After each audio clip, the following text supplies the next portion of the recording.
Hello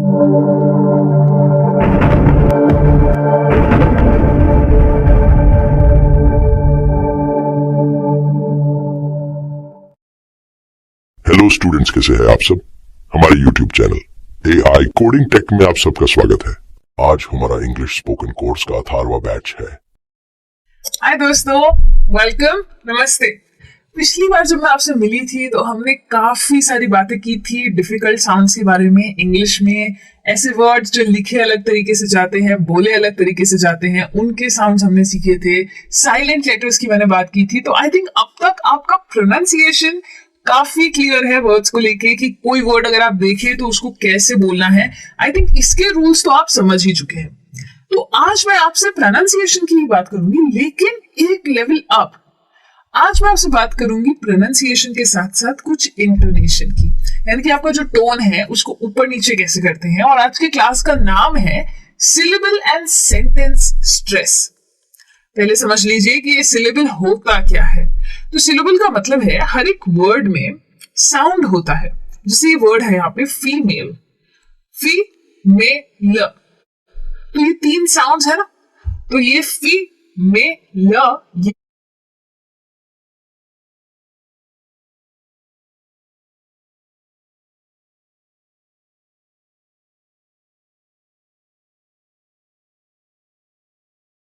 ये हमारे 3 syllables हैं।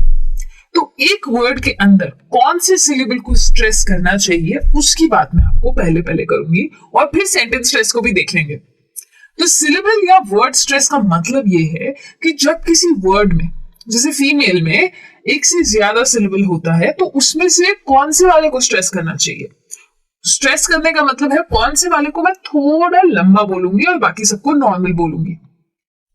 जैसे मैंने कहा फीमेल, तो मैं देखिए फी को थोड़ा लंबा कह रही हूँ और मेल को थोड़ा छोटा कह रही हूँ, मे और एल को थोड़ा थोड़ा धीरे से कह रही हूँ। तो वो फीमेल जो है उसमें फी मेरा प्राइमरी सिलेबल है जिसको मैंने स्ट्रेस किया है। वैसे एक वर्ड है इमेजिनेशन। तो देखिए जब मैं इमेजिनेशन कहती हूं तो मेरा जो ने है उसमें मेरा पिच थोड़ा ऊपर जा रहा है। आप नोटिस करें, इमेजिनेशन। ये मैंने आपके लिए ब्रेक डाउन किया है ताकि आपको समझ में आ जाए कि इतने सिलेबल्स हैं और उसमें से इस वाले के ऊपर हम स्ट्रेस दे रहे हैं। ये करना जरूरी है क्योंकि आप अगर कोई वर्ड कह रहे हैं तो उसको सही से कहना बहुत ज्यादा जरूरी है। इसीलिए सिलेबल स्ट्रेस जितना जल्दी सीखेंगे, जितना ज्यादा प्रैक्टिस करेंगे, उतने आप बेटर होते जाएंगे, फ्लुएंट स्पीकर बनते जाएंगे, क्योंकि आपको रुकना नहीं पड़ेगा वर्ड्स के बीच में। अब वैसे रूल्स की बात करूं तो रूल्स तो 2 ही है। एक रूल तो ये है कि एक वर्ड के अंदर सिर्फ एक स्ट्रेस होता है, एक ही वर्ड होता है, उसके अंदर एक ही सिलेबल होता है जिसको हम स्ट्रेस करते हैं, और जिसको हम मेनली स्ट्रेस करते हैं उसको प्राइमरी स्ट्रेस कहते हैं। हाँ, ये हो सकता है कि किसी और सिलेबल को उससे थोड़ा ज्यादा किया, किसी और को थोड़ा कम किया, तो सेकेंडरी स्ट्रेस हो सकता है, लेकिन मेन स्ट्रेस फिर भी एक ही होता है। एक ही के ऊपर हम दबाव डालते हैं। स्ट्रेस का मतलब है एम्फसाइज करना। और दूसरा रूल ये है कि सिर्फ और सिर्फ वावल्स को ही एम्फसाइज यानी कि स्ट्रेस किया जाता है, कॉन्सोनेंट्स को नहीं करते हैं। किसी भी वर्ड में वावल्स को ही स्ट्रेस कर सकते हैं हम, कॉन्सोनेंट्स को नहीं कर सकते हैं। तो आइए सबसे पहले तो अलग अलग टाइप के वर्ड स्ट्रेस के बारे में सीख लेते हैं और फिर सीखते हैं कि इन्हें कैसे स्ट्रेस करना है। अब ये जो वर्ड स्ट्रेस होता है ना, इसके भी अलग अलग टाइप्स होते हैं।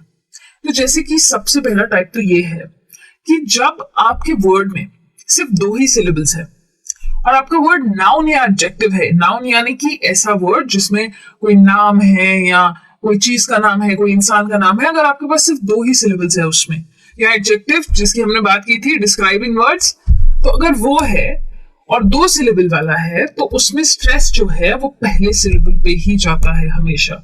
जैसे प्रेजेंट, ठीक है, तो प्रेस पे ज्यादा स्ट्रेस जाएगा और एंड पे नहीं जाएगा इतना, तो हम कहेंगे प्रेजेंट।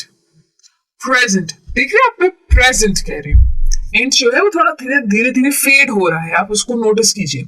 फिर जैसे वर्ड है चाइना, तो मैं कहती हूँ चाइना, चाइना, तो चाय पे ज्यादा स्ट्रेस जा रहा है। वैसे ही इंडिया, तो हम कहते हैं ना इंडिया, तो इंडिया, इंडिया, इस तरीके से स्ट्रेस होता है। तो पहला वाला जो सिलेबल होता है उसके ऊपर हम ज्यादा स्ट्रेस करते हैं।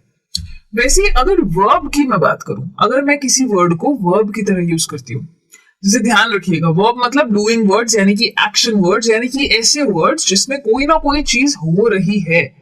तो प्रेजेंट जो है वो एडजेक्टिव भी होता है, नाउन भी होता है और वर्ब भी होता है। तो जब मैं उसको वर्ब की तरह यूज करूं और उसमें 2 सिलेबल है, तो फिर मैं आखिरी सिलेबल पे स्ट्रेस करूंगी। जैसे मैं वर्ब की तरह करूं तो मैं कहूंगी present, I have to present this. तो मैं जेंट पे यानी कि सेंट पे ज्यादा फोकस करूंगी, ज्यादा स्ट्रेस दूंगी। Export, decide. तो देख रहे हैं, मैं ये जो लास्ट का जो हमारा सिलेबल है 2 में से, उसके ऊपर मैं ज्यादा एम्फसाइज कर रही हूं। ये 2 तो बहुत ही सिंपल रूल्स हैं जो आपको इजीली याद रह जाएंगे। अब बात करते हैं थोड़े और रूल्स की।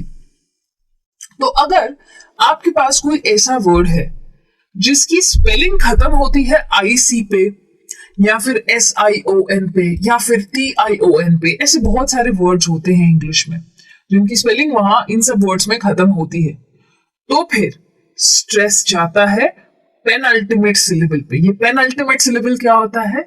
लास्ट सेकंड सिलेबल को हम कहते हैं पेनअल्टीमेट सिलेबल। अच्छा वर्ड है ना? तो लास्ट सेकंड, पीछे से सेकंड वाले को, जैसे कि ये वर्ड यहां पे देखिए, ग्राफिक। तो ये 2 ही सिलेबल्स है इसमें, इसीलिए इसमें पहले वाले पे किया है ग्राफिक, सो हो जाता है ग्राफिक। एक जो है ना वो थोड़ा फेड आउट हो रहा है, देखिए। Geologic, television. तो यहां पे टेलीविजन में देखिए, टेली में नहीं जा रहा है, वी में हमको करना है स्ट्रेस और शन में नहीं करना है। सो मैं बोलूंगी टेलीविजन।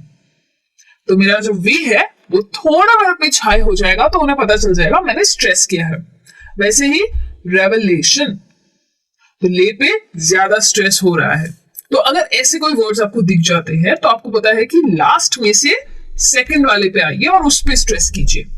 उसी तरह से अगर कोई ऐसे वर्ड्स हैं जो जिनके स्पेलिंग के लास्ट में CY है या TY है या PHY है या शायद GY है, बेसिकली Y है, या फिर AL है, तो फिर स्ट्रेस जाता है। नया वर्ड आ रहा है, ध्यान से सुनिए, स्ट्रेस जाता है एंटी पेनल्टीमेट सिलेबल पे, यानी कि लास्ट थर्ड सिलेबल।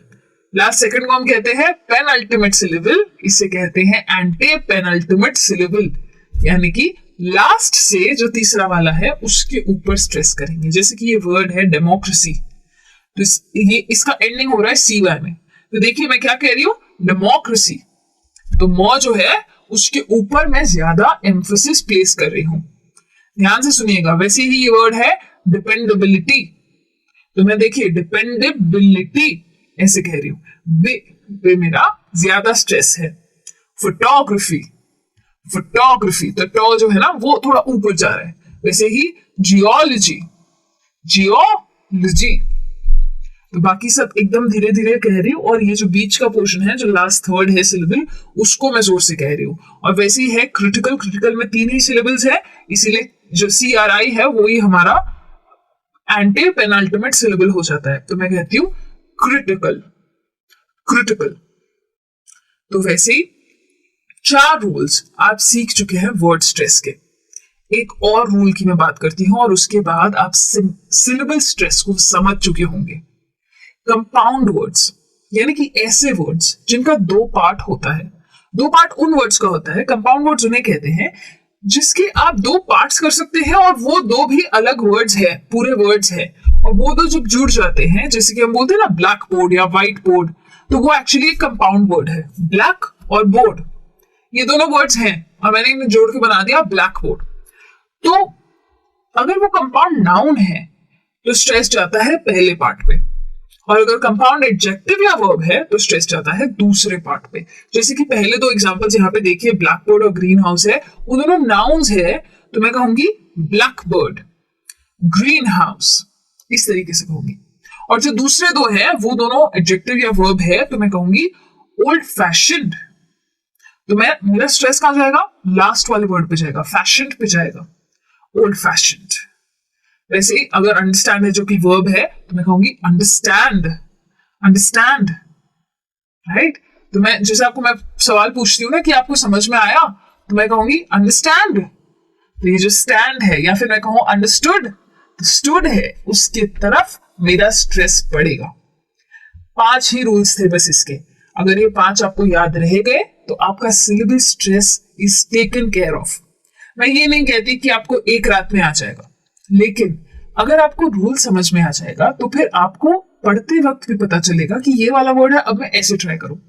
आज का होमवर्क आपके लिए यही है कि आप बहुत सारे वर्ड्स को देखेंगे और उनके ऊपर सिलेबल स्ट्रेस की प्रैक्टिस करेंगे, क्योंकि सिलेबल स्ट्रेस फिर भी थोड़ा मुश्किल है। लेकिन अब जिसकी मैं बात करने जा रही हूं, जो कि ये सेंटेंस स्ट्रेस, ये बहुत ही इजी टॉपिक है। आपको बहुत मजा आएगा इस टॉपिक में। तो क्या है ये टॉपिक, मैं मतलब समझाऊं उससे पहले कुछ सेंटेंसेस पढ़ती हूं, आप मतलब समझने की कोशिश कीजिएगा। I want you to go to the market. I want you to go to the market. I want you to go to the market. I want you to go to the market. I want you to go to the market. Same ही तो है, क्या फर्क है? फर्क देखिए, जहां जहां मैंने बोल्ड किया है वहां वहां मैंने वर्ड पे स्ट्रेस दिया। तो एक दूसरे से अलग कैसे हो गई? मैंने स्ट्रेस चेंज किया तो अलग इस तरीके से है कि इन सब का मतलब चेंज हो गया। अगर मैंने स्ट्रेस चेंज किया तो मतलब चेंज हो गया। हिंदी में पढ़ के सुनाती हूं। मैं चाहती हूं कि तुम मार्केट जाओ, और कोई नहीं, मैं चाहती हूं। I want you to go to the market. I want you, मैं चाहती हूं कि तुम मार्केट जाओ। I want you to go to the market. I want you to go to the market. मैं चाहती हूं कि तुम मार्केट जाओ, और कोई नहीं, तुम ही जाओगे। I want you to go to the market का मतलब है मैं चाहती हूं कि तुम जाओ मार्केट में। आओ नहीं, जाओ। I want you to go to the market. मैं चाहती हूं कि तुम और कहीं नहीं, तुम बाजार में, यानी कि मार्केट में ही जाओ। इस तरीके से इन सेंटेंसेस का मतलब चेंज हो गया। जब मैंने स्ट्रेस को चेंज किया तब उनका मतलब भी एक एक करके चेंज होने लगा। ये है इंपॉर्टेंस सेंटेंस स्ट्रेस का। अब तक तो आप समझ ही गए होंगे कि सेंटेंस स्ट्रेस का मतलब क्या है। बेसिकली किसी सेंटेंस में अगर मैंने किसी वर्ड के ऊपर स्ट्रेस दिया तो वो मेरा मीनिंग चेंज करेगा। इसीलिए ये बहुत ही इंपॉर्टेंट कॉन्सेप्ट है। इसके ज्यादा रूल्स नहीं है, ये आपका डिसीजन है कि आप किस वर्ड को स्ट्रेस करना चाहते हैं। इस पे डिपेंड करता है कि आप क्या मीनिंग करना चाहते हैं।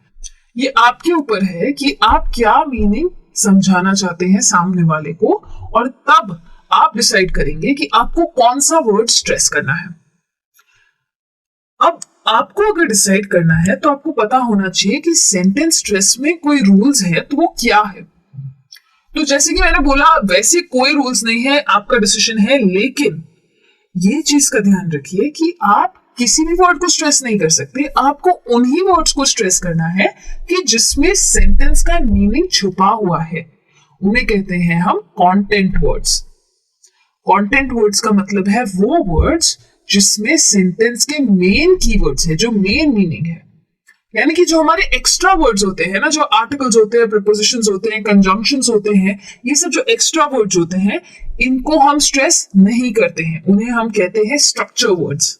उनका काम है हमारी मदद करना सेंटेंस बनाने में, लेकिन उनको हम स्ट्रेस नहीं करते हैं। तो आपके जो प्रोनाउंस है या ऑक्सिलरी वर्ब्स है, जैसे कि दे है, ऑन है, द है, एंड है, डज है, इनको आप स्ट्रेस नहीं करेंगे। लेकिन अगर जो दूसरे वर्ड्स है जिसमें आपको नाउन्स है, वर्ब्स है, एडजेक्टिव्स है, जैसे कि सेल है, म्यूजिक है, इंटरेस्टिंग है, इन वर्ड्स को आप स्ट्रेस कर सकते हैं। तो ये फर्क को जानना बहुत ज्यादा जरूरी है, और कोई रूल नहीं है सेंटेंस स्ट्रेस में। अगर इतना आ गया तो आपका प्रोनाउंसिएशन क्लियर हो चुका है। आज आप सिलेबल स्ट्रेस और सेंटेंस स्ट्रेस भी सीख चुके हैं, मतलब आप एक लेवल अप आ चुके हैं। लेकिन अगर इस बारे में आपको कोई भी क्वेश्चंस है, पोस्ट कर सकते हैं।